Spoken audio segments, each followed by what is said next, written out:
He tied his running shoes, put in his earbuds, and went jogging on the trail. But he wasn't alone. He said, "These guys are here." Out of nowhere, evil emerged from the desert shadows. "These guys are following me." Beaten and strangled. He was so scared and so frantic. His body dumped by the side of the road.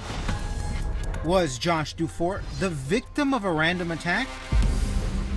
Or was Josh worth more dead than alive? It's too many coincidences. Josh grew up in the small town of Dansville, Michigan. He packed up and left for the bright lights of Las Vegas to become an actor. Hi, my name is Joshua Allen Dufort. Josh met his close friend Nicolas Gaetanos in acting class. Josh was a really, really great and passionate guy. He was always there for his friends. And the girl who worked at the local bakery was smitten. So much so that Shannon Lutz fell in love and moved in with Josh. We were very quickly completely inseparable. Our lives fused together. The most gregarious, sweetest, caring, sarcastic, lightest person in the room. He walked in and everybody was immediately drawn to him. He was a magnet. Any enemies? No, there was not a person who didn't love him, want to be with him, or want to be him. But there was something else that ignited Josh's passions. Boxing. Josh became fast friends with a lightweight champion named Don Juan Futrell. Yes, that's his name. Don Juan. He came in and was a sort of mentor and helpful wing for Josh, and was seemingly a really great influence. Well, you say seemingly a great influence. Why do you have that caveat? From what Josh thought of him, he saw someone who was like a big brother and was trying to help him, but it would never pan out. They would be supposed to have lunch, supposed to work out together, supposed to have a little meeting, talk about their goals, and Don Juan would cancel on him. One of those goals, Shannon says, was to make bank selling t-shirts on the Vegas Strip. They just one day had an idea putting clever or cool looking designs on t-shirts. Don Juan said, "Okay, come over, jog over, we're gonna work out, and then we're gonna talk about this t-shirt business," and they never got to speak about it.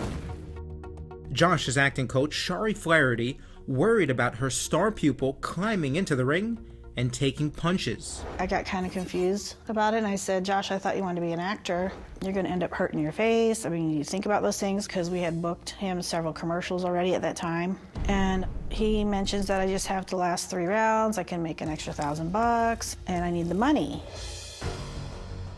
Shari says one day when she was complaining about the high cost of health insurance, Josh surprised her with a zinger. And he nonchalantly says, "Yeah, I have health insurance now, I don't have to pay for it." And I go, "Health insurance?" And he proceeded to tell me that DJ got me health insurance. And I looked at him and I go, "What?" Don Juan. "Yeah, Don Juan." And I said, "Don Juan got you health insurance?" He goes, "Yeah." I go, "What?" Health insurance for a healthy 23-year-old athletic guy? That raised, suspicions to me, like, huh? Suspicions were raised even further one warm November evening. Shannon says Josh told her he was going to jog over to Don Juan's house, nestled in a gated community on a golf course. Do you remember the last conversation you'd had with Josh? We had never gotten in a fight before. I think we pecked each other aggressively on the cheek, and it was a "see you later," and that was the last we spoke. Is that raw for you? I mean, the last time you had a conversation with Josh, you guys were fighting?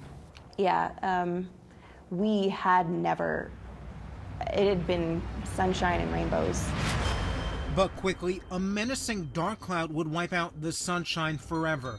Shannon says on the way to Don Juan's, Josh left him a terrifying voicemail. So you're listening to these voicemails now, and what do you hear?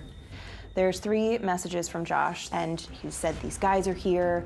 I don't know what to do. I don't know how to get into the gate. They're following me." He's on the corner of Eastern and Pecos Ridge, and that he's just frantic, and he's like, "You need to come get me right now. These guys are following me." And he repeats it several times, and then the phone cuts out. Probably his last moments. Yeah. But who were they? Henderson, Nevada police say Josh was attacked. his lifeless body discovered at sunrise the next morning. It's a jogger who basically finds Josh Dufort on the side of this road, beaten and strangled to death. He may have died that morning or the night before. As detectives retrace Josh's last steps and talk to his friends, the trail leads them in a direction no one saw coming. Next, investigators uncover a diabolical plot hidden in the insurance policy.